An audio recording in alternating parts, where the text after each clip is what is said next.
100%. మరి నిన్న హరీష్ రావు ఏడున్నాడు? నిన్న హరీష్ రావు ఏడున్నాడు? రావాలి కదా నిన్న. మరి నిరుద్యోగులు పోయి కలిసిర్రు, పద్ధతిగా పిలిచిర్రు, ప్రెస్ మీట్ పెట్టిర్రు. మరి మీ ముట్టడి అనేది ప్రెస్ మీట్కి ఎందుకు పరిమితమైంది? మరి కార్యాలయం దాకా సచివాలయం దాకా ఎందుకు రాలేకపోయింది మీ ముట్టడి? హరీష్ రావు రాలేదా? రాలేదు. ఇప్పుడు మీ కేటీఆర్ కూడా రాలేదు. కేసీఆర్ కేసీఆర్ అంటే ఆయన ప్రధానమంత్రి, అమెరికన్ రాష్ట్రపతి లెక్క. ఆయన పాపం ఆయన జ్వరం వచ్చి మంచాన పడ్డాడు. ఆయన ఎట్లా వస్తాడు? హెల్త్ మంచిగానే ఉంది, ఆయనకు నిలకడగా ఉంది, ఆయనకు ఏ ప్రాబ్లం లేదు, ఆయన సూపర్ ఉన్నాడు, డూపర్ ఉన్నాడు అని చెప్పి వార్తలు మరి ఎందుకు ఉరికి రాలేదో నాకు అర్థమైతే రప్ప ఉరికినోడు ఇప్పుడు ఎందుకు ఉరుకుతలేడు?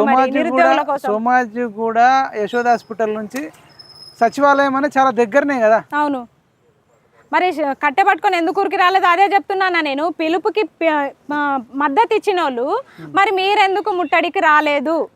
మీరెందుకు ముట్టడికి రాలేదు? కేసీఆర్ ఒక్కసారన్నా నిరుద్యోగులకు నేను అండగా ఉంటా, నిరుద్యోగులకు నేను సాయం చేస్తా అని అన్న పిలుపు మీరు ఎక్కడన్నా విన్నారా? అస్సలు కేసీఆర్ కి నిరుద్యోగులు అన్న పదమే గుర్తుండదు. మొన్న 1000 కోట్ల సభలో కూడా నిరుద్యోగుల గురించి కనీసం నిరుద్యోగులు అన్న మాట కూడా మాట్లాడాలి.